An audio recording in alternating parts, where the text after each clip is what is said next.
longest get amadoda ajogile. They have been watching Mama, lifting my 11-year-old legs on a tall playing tortoise. I had a trouser on and Umakulu always ensured I had a skirt on top of it. I've always wanted to ask her why she did this.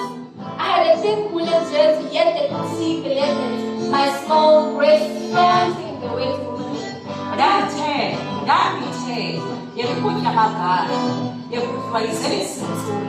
And children of mothers who are well behaved do not talk back to their parents. You need to go back to church.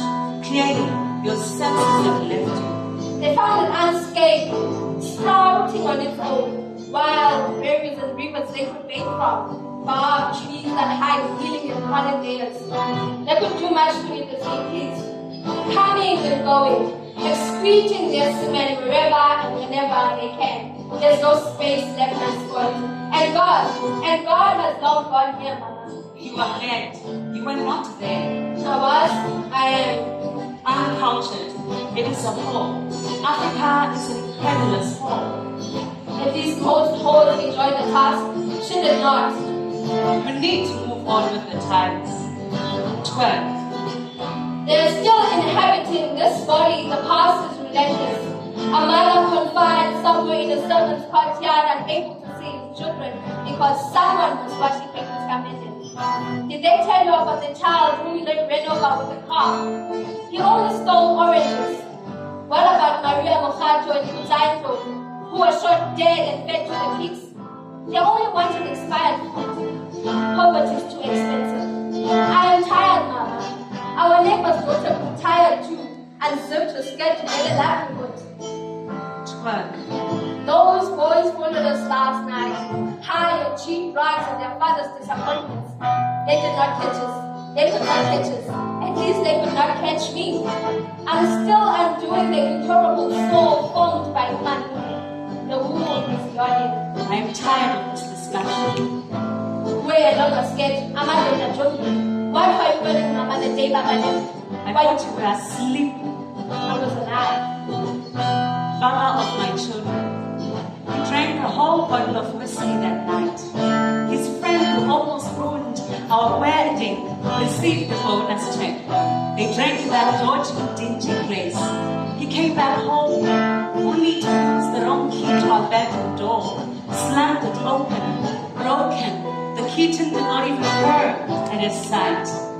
I don't know how he turned to be his beer-bellied uncle who rested on him when he lay on his chest as a child. 12. Don't work. 12. Don't work. The destruction never stops.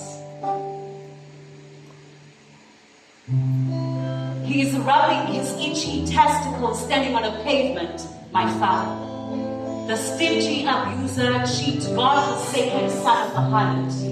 My mother's loving husband was coerced to dance next to a yellow police van. This man, every weekday, he carries his boots and okapi and his stinking muggles to the train station. See my mother's lover going down my avenue, passing Melwan, smoking his soul. He despises this man's tongue and would liken him to the lazy women of the village he has never seen. He envies his education, which pays while sitting at home, cleaning cobwebs and changing light bulbs.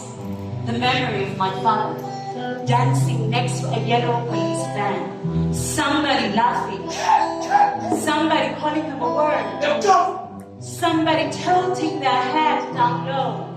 The memory of my father, dancing next to a yellow police van and projecting the travel song Perfumed Fairy to my mother,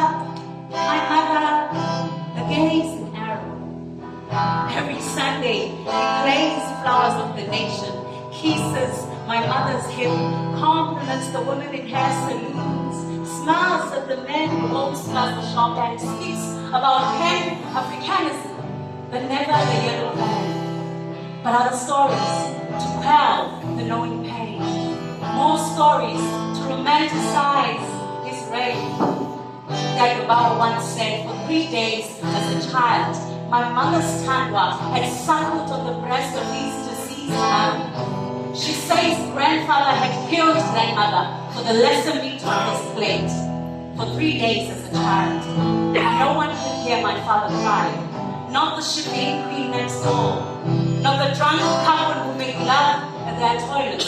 Not the young man who feast at their dates. Not, and never the children who played, hide, and sing on their toilets. Yet everyone expects me to be angry at my father. And they call him. Yet they tell the stories, knowing how they make him feel, knowing what they make him do to us, to me. I am the only one who makes him feel better. He will come to me in the night time. I will open up and be quiet, never tell no one like a big as I am. He's rubbing his itchy testicles, standing on a pavement, my father. I know that Baba will be proud of me the next morning. She says my chest is becoming larger. Mama Yega is always quiet after this night. And I think she's jealous of that best love for me.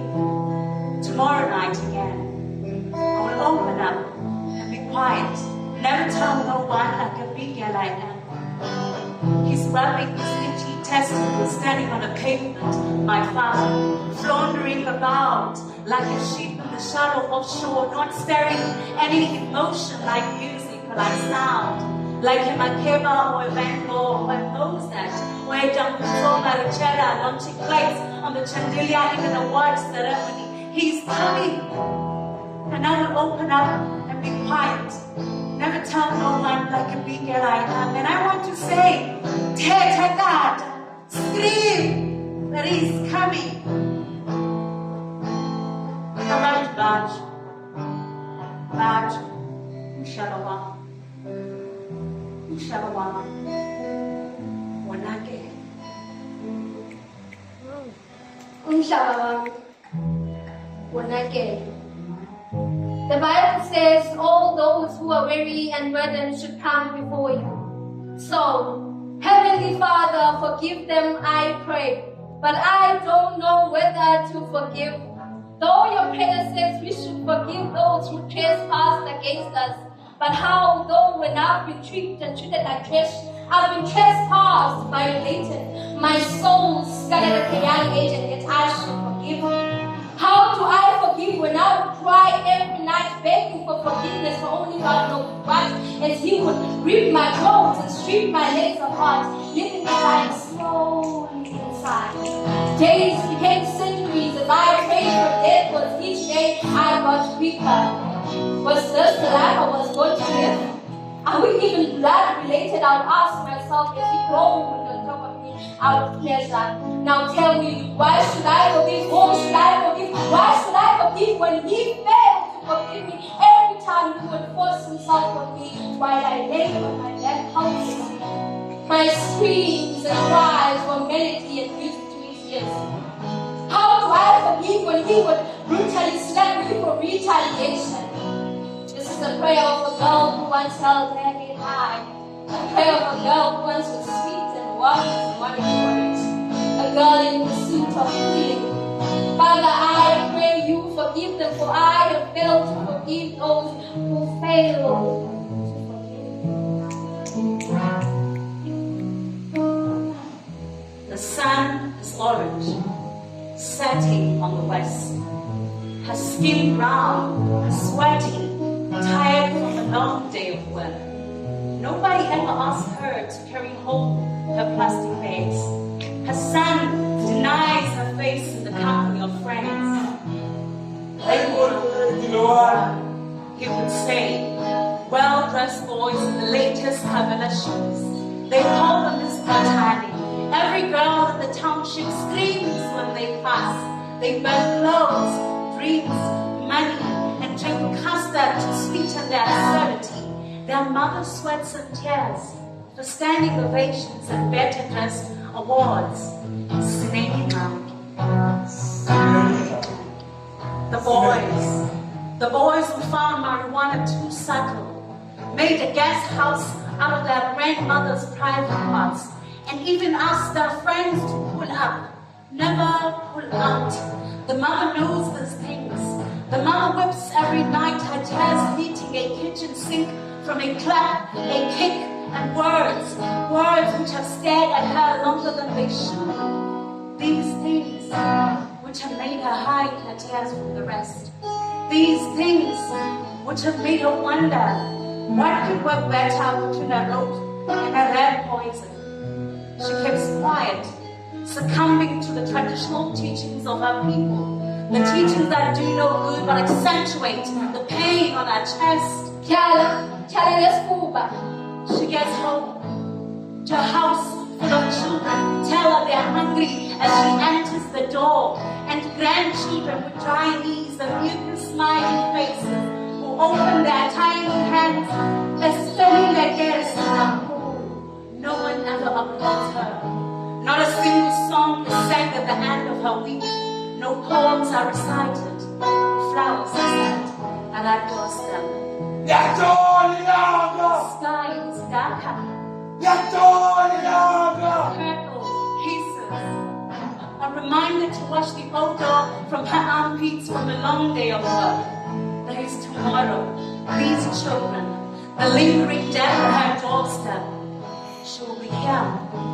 She will be here, weaving the shredded, nursing their roots, large stained, with dressed wounds, with dressed wounds, with dressed wounds that never heal.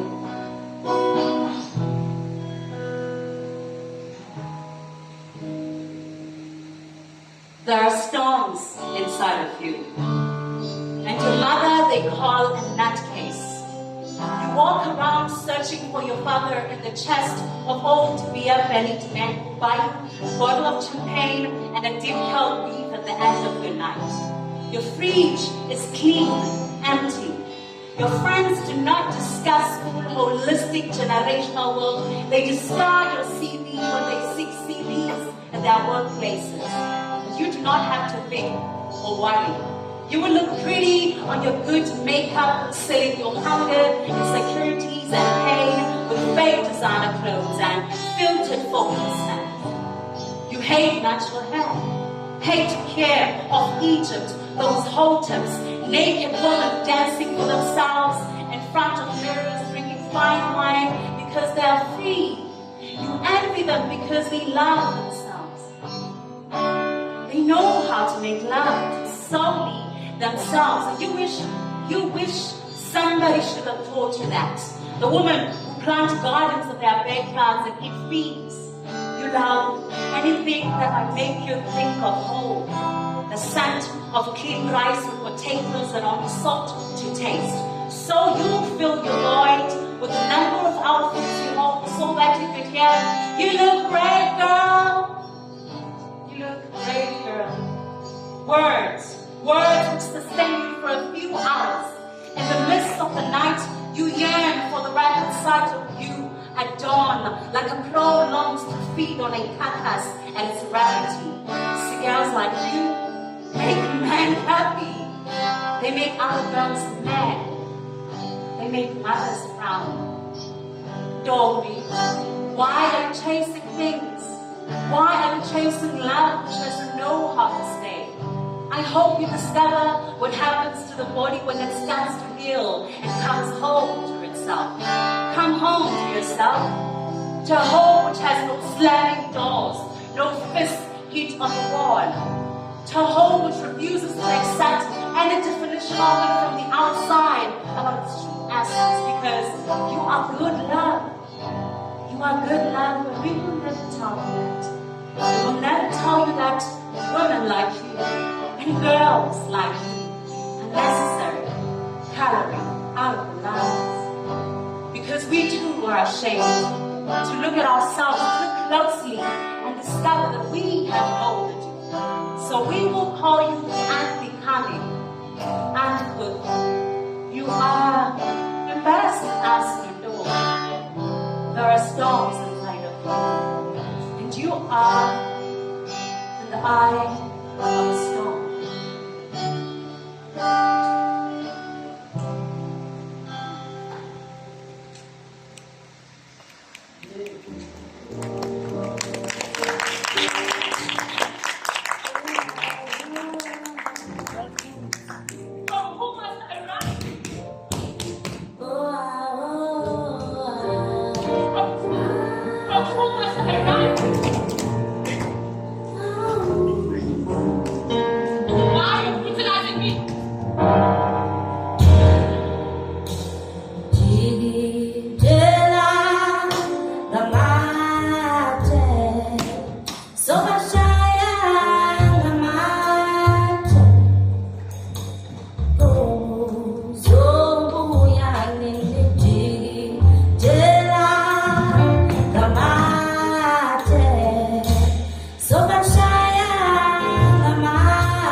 I wish I said no to the compelling moments. I wish I had denied His majesty. But my heart and mind knew so little. Who would have known that love would leave me selfless and empty? Submissiveness mistaken for weakness. Little did I know that a good laughter would tend to a slap across the face. Love lured me. The pursuit of happiness lured me. I found myself weak and helpless. The gender given to me led to defeat. The patriarchal society led to inequality and dominance. The feminine features led to being more distant. I wish I never kept silent. I remember being squashed against the wall like a mosquito. I felt the walls caving and closing up on me. I wish I had the voice earlier. I wish I had the remedies to enhance the forsaken humanity amongst men. But like a phenomenal woman, I embrace the scars and tell the story of breaking the silence before us. Drawing circles, triangles, and things on the mist at the inside of my window. It is raining outside. The joyful conversations of young children on the street, I can almost feel the tenderness within their soul, recalling my own childhood. A girl with a boyish charm who enjoyed hopscotch and the taste of cake bunt, bird's drumstick, cookery sardine at the backyard of my grandmother's house. You are here too, in my thoughts, along with the fondness I kept for my dog, Buhle, and our neighbor's strawberry garden. You are here. The last woman you heard wrote poetry too, only she did not learn the ways of our people, how we leave man cold with our names. Our sweat from labor and the love making conveys waves to the water, and the bewitching secret lies in our land. The pages, unlike that of the scripture, tell true tales. Thus, at the font of the you will find the softest place in the middle of my pies where ancestors have written immaculate magical compositions. Only I am told at the price of the heart their letters in honor of my people. You render them beautiful amongst the wicked, and I want you for bread and haircuts. On my sleeve, I've studied the traces on your feet. You are the dancing serpent, a wandering medical man in bad men in deadly clothes. You are scared, and I am most afraid. You come and go, you come and go, we come and we are never gone. And I want you for play and peoples. I never told you how Buhle died or how short I wore my school dress. However, my grandmother gave the best victories. The last time I ate them was when she lived. There is a small mirror in your bed hanging. It is as tiny as a hummingbird. And I see myself clearer.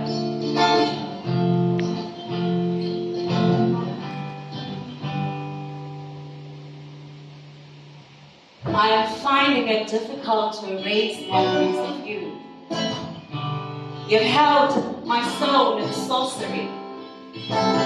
Lately, there's a sickness my body feels every time you touch me, you are really looking at me as if guilty of a sinister act. You relish my body without a glance, and I want to ask you why.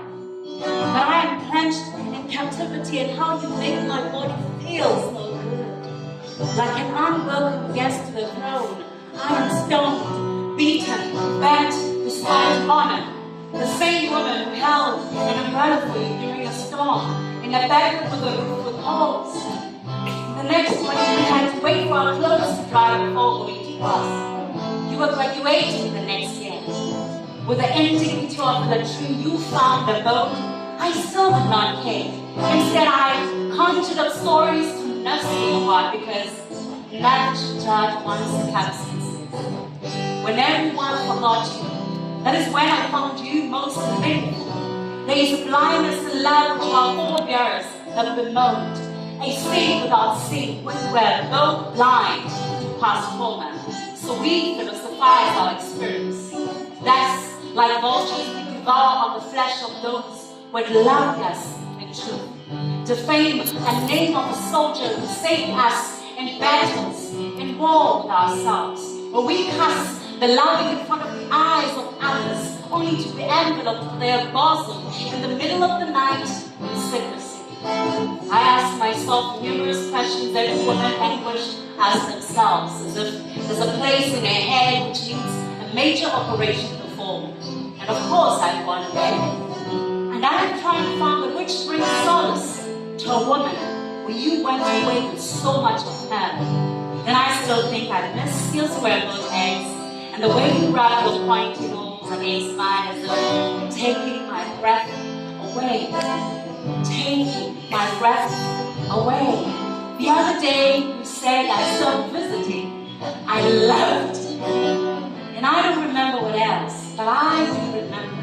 I was trying to love you. And you were baking muffins in the kitchen. And I was folding clean clothes from the laundry line. And there was a D'Angelo song playing on the background. And some nights I'm saying no. And you leave me aching where I sit. And I forgive you after each invasion. The other day, you received the news. And as I am watching my own funeral, seeing you lay flowers on my casket, your eyes glimmering with tears, you look at the skies in the morning and utter profanities to the Lord. I am dead to you. I'm dead to you. I used to want to save the world. This beautiful land, the land of magic and power, the land of the rainbow nation. But being black became the measurement of intelligence. Being black gave us less privileges to our motherland. Why is it that we have to fight for what's ours? Our voices too blood to be heard? Colonized and enslaved in our own land? Being black what? Inferior, black, diversity, they say, and yet the face of poverty is still black.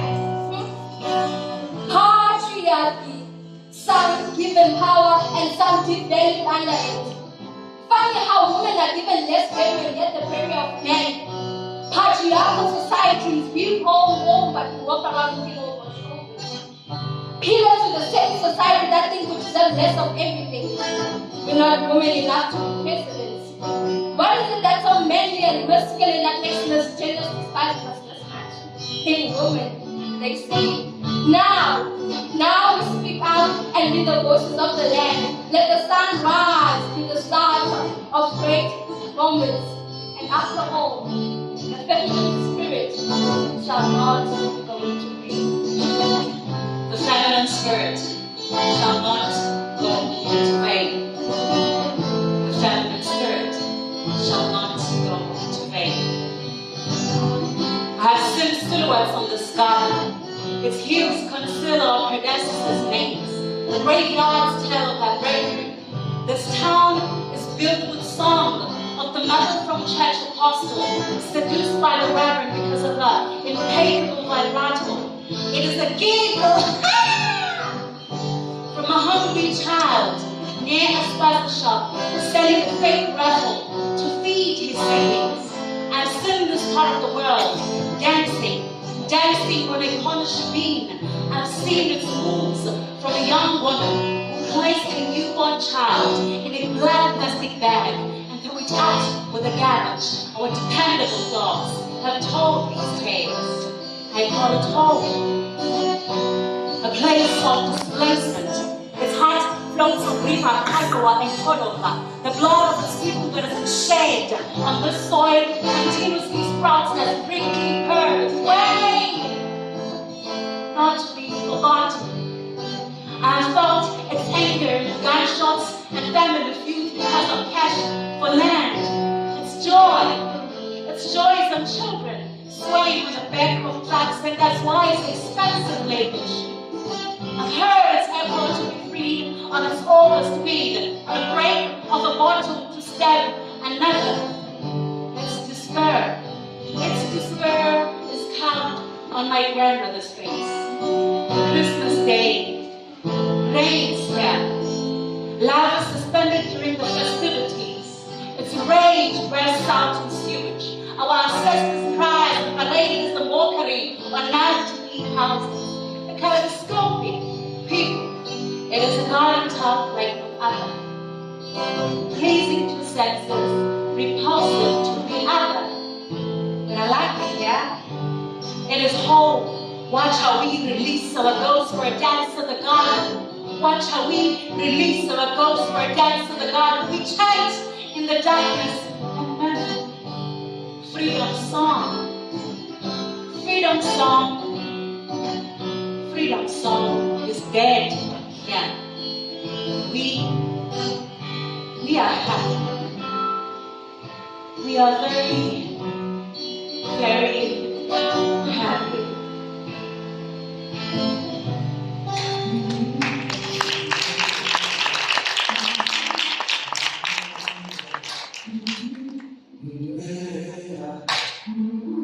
I've been walking with my face turned to the sun.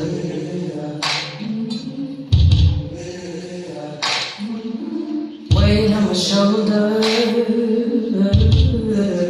a bullet in my gun. Oh, I got eyes in the back of my head, just in case I have to run.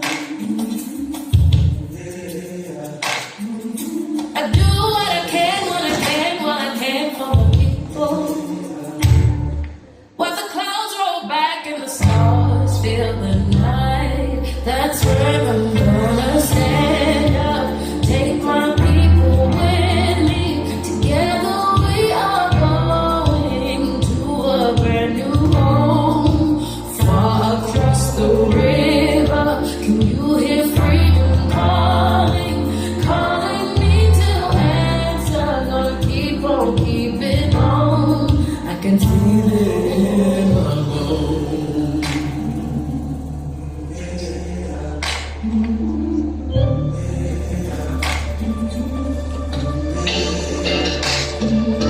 Early in the morning,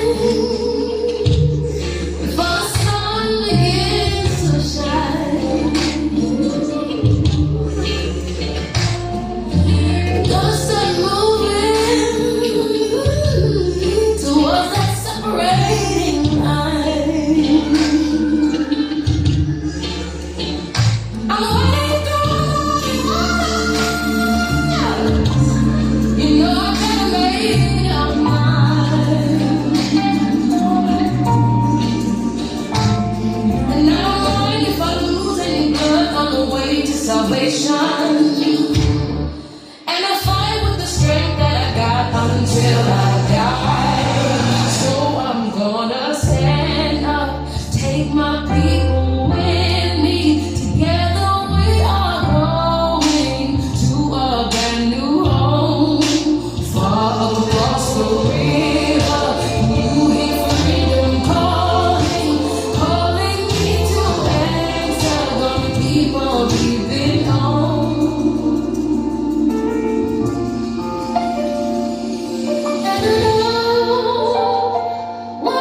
undibeke emanzini ngomso, usindithathe undibeke elangeni ngomso, usuncede kungafi mna ndiyawoyika ubusuku, uzundithathe undibeke emhlabeni ngomso. Thank you.